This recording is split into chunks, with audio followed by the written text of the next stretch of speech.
Hello students, आज के इस वीडियो लेक्चर में हम जीएसटी स्टडी करने वाले हैं और जीएसटी से रिलेटेड जो दो एग्जाम्पल्स दिए हुए हैं उसकी जर्नल एंट्री कैसे फ्रेम करते हैं तो वो मैं आपको बताने वाली हूँ। तो इसका एक्सप्लेनेशन स्टार्ट करने से पहले मैं आपसे रिक्वेस्ट करूंगी कि अगर अभी तक आपने मेरे चैनल को सब्सक्राइब नहीं किया है तो चैनल को सब्सक्राइब कीजिए एंड चैनल लिंक अपने फ्रेंड्स के साथ शेयर करना मत भूलिएगा। वीडियो को जरूर से लाइक कीजिएगा। तो यहाँ पर GST stands for goods and service tax. आप लोगों ने ऑलरेडी ये है ना 10th स्टैंडर्ड में आप स्टडी कर चुके हो। फाइनेंशियल प्लानिंग के अंडर में जीएसटी के सम्स भी आपने किए हैं कि जीएसटी 9th एंड 10th में शायद दोनों कंबाइनली आप लोगों को थे। मुझे एग्जैक्टली कंफ्यूजन हो गया थोड़ा सा। तो 9th एंड 10th में आपको फाइनेंशियल प्लानिंग के अंडर में ये आया है। नाउ बिफोर जीएसटी के पहले every state had variety of taxes. हर एक स्टेट में बहुत ही अलग अलग तरीके के टैक्स थे at different stages of trading के अलग अलग स्टेजेस पे। तो टैक्सेस दैट एग्जिस्टेड बिफोर, तो पहले जो भी टैक्स एग्जिस्ट थे मतलब चालू थे टैक्सेस, तो वो सारे के सारे टैक्स है वो बंद हो गए। उसकी जगह पे आ गया जीएसटी। जैसे कि एक्साइज ड्यूटी हुआ, कस्टम ड्यूटी हुआ, वेट हुआ, वैल्यू एडेड टैक्स बोलते हैं इसको, देन एंटरटेनमेंट टैक्स हुआ, सेंट्रल सेल्स टैक्स हुआ, सर्विस टैक्स हुआ, ऑक्ट्राई हुआ। तो इन सब के लिए एक ही टैक्स आ गया, that is GST. Now all this taxes are included under GST and that is why GST को हम बोलते हैं कि वन नेशन वन टैक्स। ये जो जीएसटी है वो one nation one tax one market वाला पॉलिसी यहाँ पे आ रही है, one nation one tax one market. And GST कब स्टार्ट हुआ? तो 1 जुलाई 2017 में ये स्टार्ट हुआ था GST. Now in the tax invoice of goods का जो बिल तैयार होता है, टैक्स इनवॉइस मतलब बिल्स, तो उसमें there is a HSN that is उसे बोला जाता है harmonise system of nomenclature code while in service invoice there is a SAC ये जो कोड है। And services are also classified, ये कोड होते हैं उनके जीएसटी के समय, ये कोड भी वहाँ पे दिए रहते हैं टैक्स इनवॉइस में। And also classified and special code numbers are given, उसको स्पेशल कोड नंबर्स दिए गए हैं। एसएएस को भी क्लासिफाई किया गया है and these are called as SAS and service accounting code, जिसे सर्विस अकाउंटिंग कोड नंबर बोला गया है। नाउ यहाँ पर हम देखेंगे सीरियल नंबर के हिसाब से पहला जो है वो है टाइप्स। तो जीरो रेटेड कौन कौन सी गुड्स है? Zero rated rate of GST इनके लिए 0% है। तो goods and services items list कौन सी लिस्ट के अंडर में आता है? तो जैसे गुड्स जो एसेंशियल्स कमोडिटी, एसेंशियल जो जरूरी है, बहुत ही बेसिक कमोडिटीज है, जैसे कि है ना फूड ग्रेन्स हो गया, फ्रूट्स हो गया, वेजिटेबल्स हो गया, मिल्क हो गया, सॉल्ट हो गया और अर्दन पॉट्स हो गए, मिट्टी के बर्तन। इन पे जीएसटी है ना 0% है, इन पे जीएसटी नहीं लगती है। एंड सर्विसेज में कौन से सर्विसेज में 0% टैक्स है? तो वो है चैरिटेबल ट्रस्ट एक्टिविटीज हो गए, जैसे कल्चरल एक्टिविटीज वाले ट्रस्ट हो गए, जैसे लायंस क्लब हो गया, कोई भी टेम्पल चैरिटेबल इंस्टीट्यूशन हो गया, चैरिटेबल हॉस्पिटल हो गया। Now transport of water transport, use of roads and bridges का, एंड देन पब्लिक लाइब्रेरी हो गई, देन एग्रीकल्चरल रिलेटेड सर्विसेज हो गए, एजुकेशन हो गए, health services, health care services हो गए। तो इन सब पे 0% का जीएसटी है। नाउ लो रेटेड जीएसटी सेकेंड कैटेगरी यहाँ पे आता है, जो है सर्विस अकाउंटिंग कोड, जिसके लिए यहाँ पे मतलब मिलता है। वो लो रेटेड कैटेगरी में जो गुड्स आते हैं उन पे है ना 5% की जीएसटी कैलकुलेट होती है। तो जैसे कि goods commodity used items, commonly used items. तो कॉमनली कौन सी यूज्ड आइटम्स है? तो जैसे एलपीजी का सिलेंडर हो गया, जो सभी के घर में गैस है जिसपे आपका खाना, कुकिंग गैस जिसे हम कुकिंग गैस भी बोलते हैं, तो ये एलपीजी के सिलेंडर्स पे, टी पे, चाय पत्ती, coffee, oil, honey, frozen vegetables, spices and sweets, इन सब पे 5% की जीएसटी लगती है। एंड सर्विसेज में कौन से सर्विसेज? तो रेलवे ट्रांसपोर्ट सर्विसेज, बस transport services, taxi services. Now next third है वो है standard rated, that is 1 slab जिसमें 12% की जीएसटी लगती है। तो ये कौन सी गुड्स है? तो गुड्स जैसे कंज्यूमर गुड्स हो गए, जिसमें आ जाता है कंज्यूमर गुड्स में बटर। बटर कोई एसेंशियल नहीं है, घी, ड्राई फ्रूट्स हो गए, जैम हो गए, जेली हो गई, सॉसेस हो गए, पिकल्स हो गए, मोबाइल फोन्स हो गए। तो इन सब पे है ना 12% की जीएसटी है ना वो लगती है, चार्ज होती है। एंड सर्विसेज के अंडर में जैसे प्रिंटिंग जॉब वर्क हो गया, गेस्ट हाउस हो गया, services related to construction business को लेकर जो सर्विसेज है तो उन पे 12% की जीएसटी कैलकुलेट होती है। नाउ फोर्थ है जिसमें आता है स्टैंडर्ड रेटेड, जैसे सेकेंड स्लैब जो है वो 18% का स्लैब वाले गुड्स एंड सर्विसेज है। तो 18% के उसमें most of the goods and services are included, ज्यादा से ज्यादा गुड्स एंड सर्विसेज इसके अंडर में आते हैं। तो पहला गुड्स में जैसे हो गया मार्बल, ग्रेनाइट हो गया, परफ्यूम्स हो गया, मेटल आइटम्स हो गए, देन कंप्यूटर हो गया, प्रिंटर हो गया, मॉनिटर हो गया, सीसीटीवी हो गया। तो इन सब पर है ना 18% की जीएसटी लगती है, इन सब ये सब सामानों पर। एंड सर्विसेज की बात करें तो सेवाओं की बात करें तो कुरियर सर्विसेज पे 18%, आउटडोर केटरिंग के लिए 18%, सर्कस का drama, cinema, exhibition, currency exchange हो गया, ब्रोकर सर्विसेज हो गया, इन शेयर ट्रेडिंग। तो ये सब में है ना 18% की जीएसटी कैलकुलेट होती है इन सब पे। नाउ फिफ्थ कैटेगरी है वो हाईली रेटेड आ गई, जिसमें 28% की जीएसटी। 28% की जीएसटी तो गुड्स में जैसे वो लग्जरी आइटम्स हो जाते हैं, मोटरसाइकिल हो गया, स्पेयर पार्ट्स हो गया, लग्जरी कार्स हो गए, पान मसाला हो गया, वैक्यूम क्लीनर हो गया, डिश वॉशर हो गया, एसी हो गया, वॉशिंग मशीन, फ्रिज, टबैको वाले प्रोडक्ट्स जो तंबाकू वाले प्रोडक्ट्स हो गए, देन एरेटेड वाटर हो गया, मिनरल वाटर वगैरह। तो इन सब पे ना 28% का है ना जीएसटी चार्ज होता है। नाउ सर्विसेज के ऊपर 5 स्टार होटल में अगर आप अकोमोडेशन लेते हो तो उस पर 28% की जीएसटी है। अम्यूजमेंट पार्क पे जाते हो, वाटर पार्क्स में जाते हो, थीम पार्क्स हो गया, कैसीनो हो गया, रेस कोर्स में जाते हो, एंड आईपीएल गेम्स के देखने जाते हो, एयर ट्रांसपोर्ट के थ्रू आप है ना बिजनेस क्लास के थ्रू आप ट्रांसपोर्ट मतलब आप ट्रैवल कर रहे हो तो 28% की जीएसटी है वो चुकानी पड़ती है, वो देनी पड़ती है। नाउ हमें एक बात यह ध्यान में रखना है, नोट करना है आपको कि the rates and types of GST R prescribe by the government. इसे ना गवर्नमेंट ने प्रिस्क्राइब किया, मतलब गवर्नमेंट ने मेंशन किया कि कौन कौन से गुड्स 28% की जीएसटी के अंडर में आएंगे, कौन से 18% के अंडर में आएंगे। And GST rates are subject to the change, और इसमें चेंजेस भी होते रहते हैं। And electricity, petrol, diesel etcetera are not under purview of GST. ये है ना जीएसटी के अंडर में नहीं है। नाउ मूविंग अहेड, यहाँ पर एग्जाम्पल दिया हुआ है, एग्जाम्पल नंबर 1। तो एग्जाम्पल नंबर 1 में जैसे कि परचेस किया laptop from Jalaram and company से परचेस किया है वर्थ ₹50,000 का एट 18% जीएसटी में, जिसपे कैलकुलेट हुआ है अमाउंट पेड बाय चेक, और अमाउंट चेक से पे किया गया। तो ये ट्रांजैक्शन में आपको इसकी जर्नल एंट्री, इसका कैलकुलेशन पार्ट बताने वाली हूँ कि आपको कैसे करना है। एंड सेकेंड एग्जाम्पल भी इसी वीडियो में हम है ना इसको कवर अप करने वाले एग्जाम्पल नंबर 2 को भी, कि जहाँ पे सोल्ड मोटर कार सेल किया फॉर 1 लाख के लिए, 1 लाख रुपए में है ना मोटर कार बेची एट 28% की जीएसटी के साथ। तो 28% का जीएसटी कैलकुलेशन कैसे करना है, and amount received by cheque, तो इसकी है ना जर्नल एंट्री कैसे फ्रेम कर आपको रिकॉर्ड करनी होगी। तो इसी का कॉन्सेप्ट मैं आपको समझाने वाली हूँ, तो वीडियो को लास्ट तक देखिएगा और कैलकुलेशन पार्ट्स को मिस मत कीजिएगा। तो let's start with the calculation part and explanation part. तो जहां पर भी जब भी एग्जाम्पल एंड इलस्ट्रेशंस होंगे तो वहां मैं डीपली आप लोगों को कैलकुलेशन पार्ट्स के एक्सप्लेनेशन देने वाली हूँ। तो है ना स्किप मत कीजिए वीडियो को, और विदाउट स्किप किए ही देखिएगा। तो लेट्स स्टार्ट, मैंने फॉर्मेट रेडी रखा है एंड कैलकुलेशन पार्ट्स को मैं एग्जाम्पल नंबर 1 से हम स्टार्ट करते हैं कैलकुलेट करना।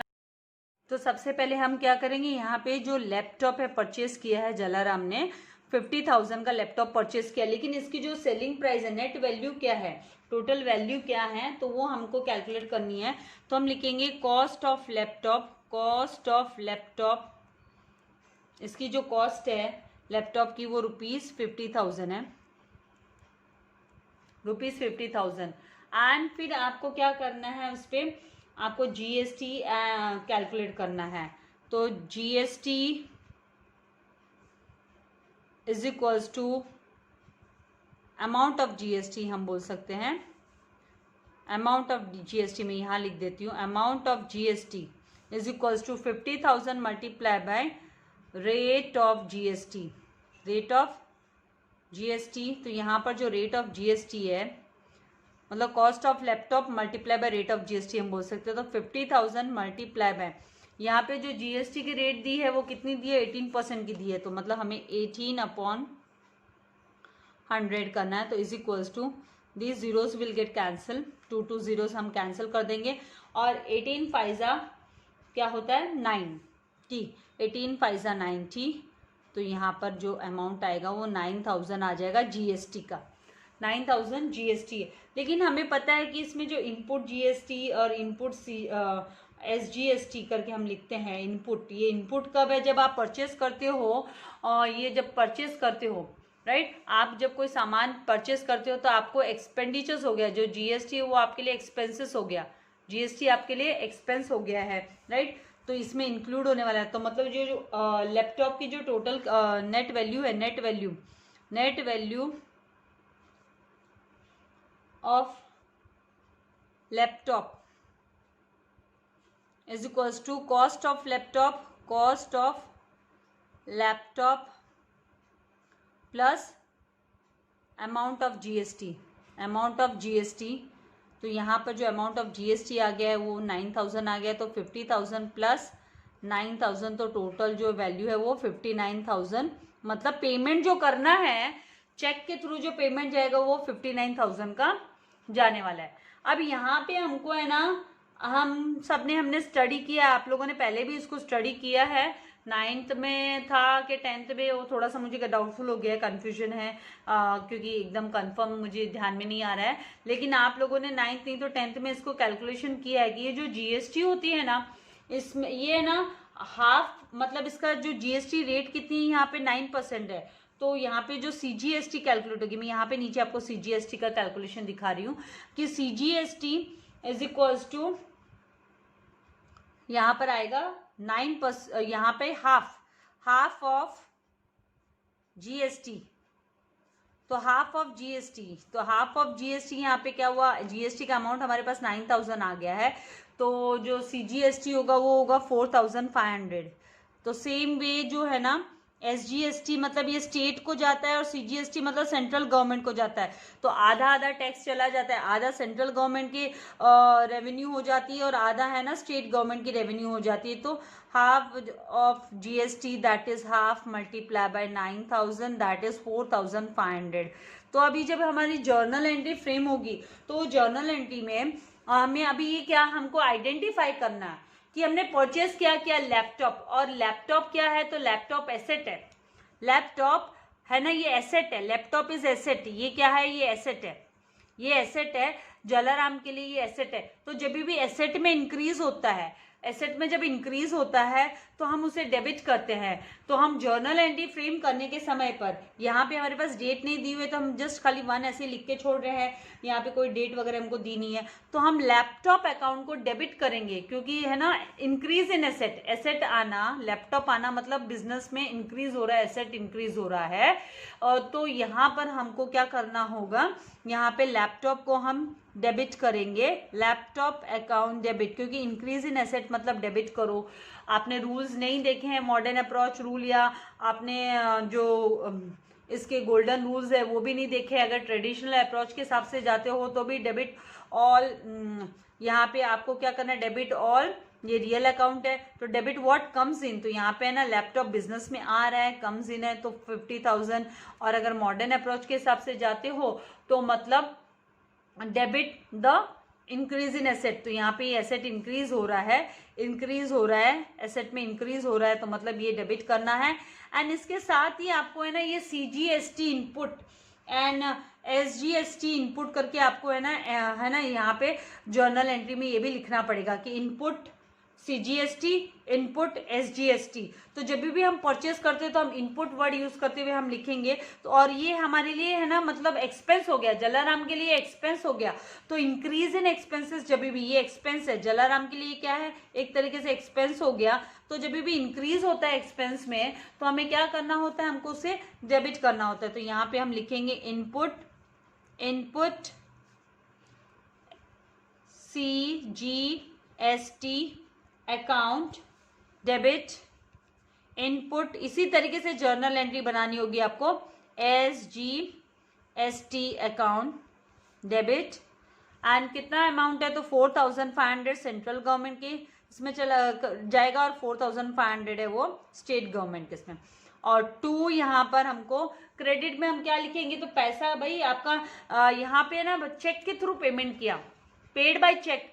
यहाँ पे बात हुई कि भाई paid by cheque, paid by cheque मतलब बैंक बैलेंस है ना वो डिक्रीज हो गया, बैंक बैलेंस क्या हो गया, डिक्रीज हो गया। और बैंक अकाउंट होता है वो है ना मॉडर्न अप्रोच के हिसाब से हमें है ना उसे एसेट बोलते हैं। तो एसेट में डिक्रीज हो गया तो आपको क्रेडिट करना है, एसेट में डिक्रीज हो गया तो आपको क्रेडिट करना है। और अगर आप ट्रेडिशनल अप्रोच के हिसाब से जा रहे हो तो उस हिसाब से ना ये बैंक अकाउंट है, ये क्या है, पर्सनल अकाउंट में उसमें चला जाता है, बैंक इज द गिवर। तो यहाँ पे बैंक इज द गिवर तो मतलब उसको हमको क्रेडिट करना है, क्रेडिट द गिवर। तो दोनों भी कोई भी रूल आपको याद रखना है, उसके हिसाब से आपको है ना जर्नल एंट्री फ्रेम करनी है। तो हम यहाँ पे जर्नल एंट्री फ्रेम करना सीख गए हैं। अब ये जो डेबिट में अमाउंट है ना 50,000, 4,500, तो इसका टोटल 59,000 जो है वो है ना क्रेडिट में रिकॉर्ड होने वाला है। तो उसका करस्पॉन्डिंग क्रेडिट एंट्री आने वाली है, सेम करस्पॉन्डिंग अमाउंट की क्रेडिट एंट्री टोटल समअप करेंगे तो 59,000 क्रेडिट में अमाउंट हमको दिखाना है। एंड टू बैंक अकाउंट दिखा रहे हैं हम, टू बैंक अकाउंट। हमको थोड़ी सी स्पेस लीव कर जस्ट हमारी डेट की मार्जिन के यहाँ से थोड़ी स्पेस लीव कर TO2 के साथ हम क्रेडिट की एंट्री स्टार्ट करते हैं। तो TO2 बैंक अकाउंट एंड 59,000 हमें रिकॉर्ड करना है। एंड फिर उसके बाद फॉलोड बाय दिस, इसके बाद में हमें क्या लिखना है, फॉलोड बाय दिस आपको नरेशन लिखना है। और नरेशन को लिखने के लिए आपको उसे बिंग से स्टार्ट करना है। बिंग आपको किससे स्टार्ट करना है, तो बिंग, और बाकी तो आपको यहीं से लिखना है, being purchase laptop and purchase laptop and amount paid by check at 18% GST। तो इस तरीके से GST का भी आपको डिटेल दे देना है। तो हम लिखेंगे बिंग परचेस्ड लैपटॉप, ऐसे भी लिख सकते हैं with GST including GST, with GST 18% and amount paid by check। Amount तो चेक पेमेंट मतलब बैंक के थ्रू ट्रांजैक्शन हो गया, अमाउंट पेड बाय चेक। तो इस तरीके से जर्नल एंट्री आपको फ्रेम करनी है। आई होप आपको कॉन्सेप्ट समझ में आएगा। और आपको क्या करना है, अभी प्रैक्टिस करना है, बिगनिंग है। कुछ चीजें आपको है ना बार बार आप जब उसको है ना स्टडी करोगे तो ऑटोमेटिकली वो कंडीशन होते जाएगी। इसका मतलब आपके दिमाग में वो फिट होते जाएगा कि आपको कैसे करना है कॉन्सेप्ट को।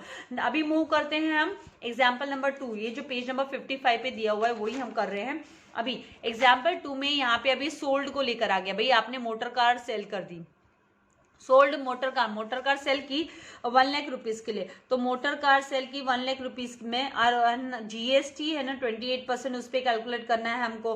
एंड अमाउंट रिसीव होगा, क्योंकि बेचा है, बिजनेस में कोई चीज बेचते हैं तो पैसा रिसीव हो रहा है, अमाउंट रिसीव होगा। तो मतलब यहाँ पे ये जो चेक मतलब बैंक के थ्रू रिसीव हो रहा है, तो बैंक बैलेंस आपका इंक्रीज होगा। बैंक बैलेंस इंक्रीज होना मतलब आपको उसको डेबिट में लिखना होगा।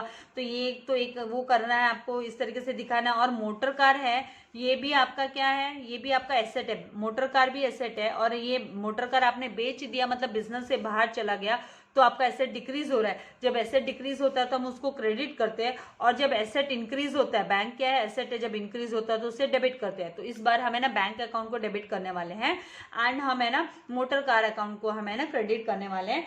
अब उसके साथ साथ हमको क्या करना है, हमको GST का कैलकुलेशन भी करना है। तो यहाँ पे पहले हम GST का कैलकुलेशन कर लेते हैं कि अभी हम लिखेंगे यहाँ पर जो GST रेट है वो 28% की दी हुई है।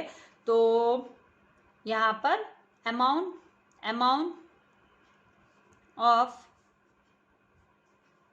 GST is equals to 18% of cost price of motor car का कॉस्ट प्राइस का 18% है। ठीक है, तो यहाँ पर हम लिखेंगे 18 अपॉन 100 मल्टीप्लाई बाय, आप जो कार की रेट है वो कितनी है, 1 लाख है, कार की जो रेट है अमाउंट है वो 1 लाख है, तो हम यहाँ पे 1 lakh,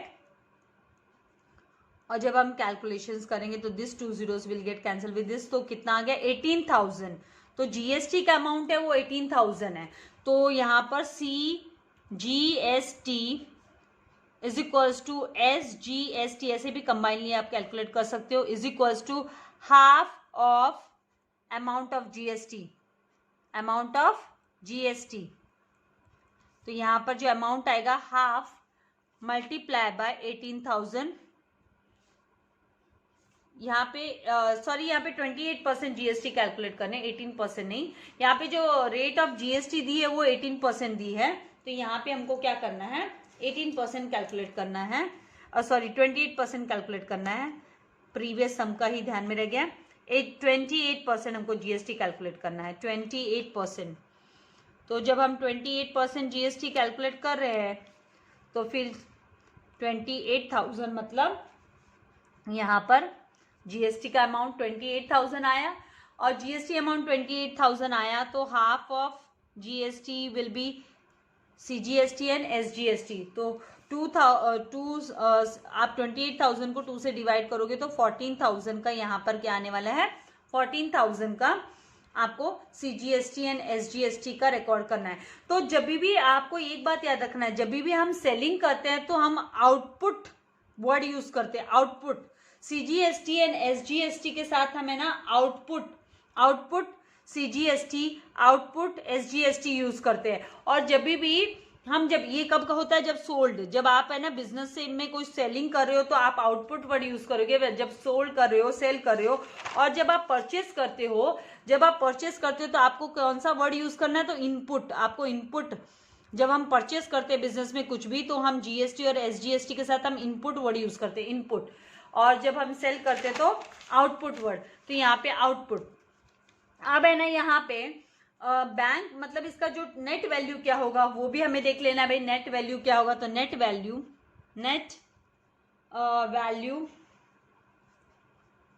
of motor car is equals to 1 lakh, तो इसका मोटर कार का जो कॉस्ट प्राइस है प्लस 28,000 का जीएसटी, तो टोटल जो है 1,28,000 है ना बाई चेक, ये है ना चेक के थ्रू, क्योंकि यहाँ पे बोला ना बाई चेक रिसीव, तो है ना जो बिजनेसमैन है यहाँ पर, ये जो जिसका भी ये बिजनेस है उसको कितना रिसीव होगा कस्टमर से, तो 1,28,000, तो मतलब यहाँ पे हमारे पास डेट नहीं, इसलिए हम 1 लिख के छोड़ रहे हैं यहाँ पे, और यहाँ पे लिखेंगे बैंक अकाउंट को हम डेबिट कर रहे हैं, क्योंकि बैंक अकाउंट क्या है, एसेट है, बैंक अकाउंट एसेट, और एसेट में इंक्रीज होता है तो उसे डेबिट में लिखा जाता है, एंड अमाउंट कितना लिखेंगे, तो अमाउंट में आपको जीएसटी भी इंक्लूड करना है, यहाँ पे जीएसटी भी आपको इंक्लूड करना है अमाउंट में, तो यहाँ पर हम लिखेंगे 1,28,000, एंड इसके बाद में क्रेडिट में के लिए हम क्या करेंगे, थोड़ा सा स्पेस छोड़ेंगे, ये जो मार्जिन है डेट की मार्जिन के यहाँ से थोड़ा स्पेस छोड़ के, और TO2 से है ना हमको क्रेडिट की एंट्री लिखने के लिए बिगिन करना है, स्टार्ट करना है, जर्नल एंट्री के लिए हमको TO2 है ना हमको स्पेस छोड़ के और फिर TO2 स्टार्ट करना है, और फिर यहाँ पर हम लिखेंगे जो है ना यहाँ पर मोटर कार अकाउंट, क्योंकि अभी बिजनेस से है ना कार, ये हो सकता है भाई कार सेलर का कार सेलिंग वाला शोरूम हो, तो यहाँ पर है ना मोटर कार है, ये एसेट है, और ये जब एसेट में डिक्रीज होता है तो उसे क्रेडिट में लिखा जाता है, इसीलिए हम इसको क्रेडिट में लिख रहे हैं, और कितने रुपए की कार है सेल हुई है, तो 1 लाख की कार सेल हुई है, तो बाकी का ये 28,000 का किधर आएगा इफेक्ट, यहाँ पे हमने तो 1 लाख ही लिखा मोटर कार के लिए, उसकी कॉस्ट प्राइस लिखी 1 लाख, तो ये 28,000 जो है उसका करस्पॉन्डिंग इफेक्ट कैसे दिखेगा क्रेडिट में, तो उसको हमें ना यहाँ पर देखिए हमने सीजीएसटी एंड एसजीएसटी हमने कैलकुलेट किया था, तो वो हमको है ना आउटपुट हमको लिखना है, आउटपुट सीजीएसटी एंड एसजीएसटी है ना रिसीव हुआ है, एट प्रेजेंट है ना बिजनेसमैन को रिसीव होगा, लेकिन बाद में ये है ना किसको फॉरवर्ड हो जाने वाला है, गवर्नमेंट को एंड स्टेट गवर्नमेंट को एंड सेंट्रल गवर्नमेंट को, ये है ना फॉरवर्ड हो जाने वाला है। यहाँ पे हमको आउटपुट लिखना है, आउटपुट में अभी ब्रैकेट में लिख देती हूँ आउटपुट, तो सीजीएसटी आउटपुट अकाउंट में आपको 28,000 का आधा है, तो वो 14,000 हमने कैलकुलेट किया कि भाई 14,000 है ना सीजीएसटी में जाएगा, and to output SGST account ये आ जाएगा 14,000 यहाँ पे। तो इस तरीके से आपको जर्नल एंट्री आपको फ्रेम करनी है। तो आप देखेंगे यहाँ पे 1,28,000 है डेबिट के में अमाउंट में कॉलम में, अमाउंट कॉलम में 1,28,000 आया है। और ड्यूअल एस्पेक्ट होता है हमको पता है, तो क्रेडिट में भी है ना, टोटल आप इसका ये इस करस्पॉन्डिंग एंट्री का पर्टिकुलर एंट्री का करोगे। अभी तो ये आप सिंगल सिंगल सीख रहे हो, आगे आप जब जर्नल बनाओगे तो बहुत सारे एंट्रीज होंगे वहां पे। तो यहाँ पे 1,14,000 प्लस 14,000 क्या, तो 1,28,000 ये करस्पॉन्डिंग क्रेडिट अमाउंट की एंट्री भी आ गई। अभी आपको नरेशन लिखना है। Being sold motor car sale कर दिया, sold motor car and amount received by check along with 28% GST, with 28% GST भी आप लिख सकते हो। तो इस तरीके से आपको करना है। तो आई होप आपको इसका कॉन्सेप्ट क्लियर हो गया है। आपको कैलकुलेशन पार्ट भी मैंने दिखा दिया है कि किस तरीके से आपको करना है। यहाँ पे 28% लेना है हमको, वो छोटा सा एरर मैंने कर दिया था, तो 28% हमको लेते हुए हमको इसका कैलकुलेशन करना है। तो अभी आपको क्या है, अभी आपका ना रियल जो जर्नल का आपको एंट्रीज फ्रेम करने का कॉन्सेप्ट शुरू हो गया है। तो हर एक वीडियो देखा कीजिए और ध्यान से देखा कीजिए, और कुछ भी डाउट हो तो टेक्स्ट बॉक्स में आप मुझे लिख सकते हो, लेकिन है ना वीडियो को स्किप मत कीजिए। और है ना अभी तो मैंने प्रैक्टिकल सम स्टार्ट नहीं की है, जो मैं अनसीन जो अनसॉल्व प्रैक्टिकल सम्स लगाऊंगी, तो है ना आपको स्क्रीनशॉट नहीं लेने हैं। स्क्रीनशॉट लोगे तो कॉन्सेप्ट क्लियर नहीं होंगे, तो फिर ज्यादा डाउट अराइज होंगे। तो मैं एक्सप्लेनेशन डीपली ही करती हूँ, इसीलिए आपको वीडियोस को ध्यान से देखना है एंड है ना साथ साथ प्रैक्टिस करते जाना है। वीडियो को लाइक एंड शेयर करना मत भूलिएगा। एंड वेरी इंपॉर्टेंट, अगर अभी तक आपने चैनल को सब्सक्राइब नहीं किया तो चैनल को सब्सक्राइब कीजिए, ताकि आपको मेरे लेटेस्ट वीडियो के नोटिफिकेशंस मिलते रहे। Thank you very much. God bless you all dear students.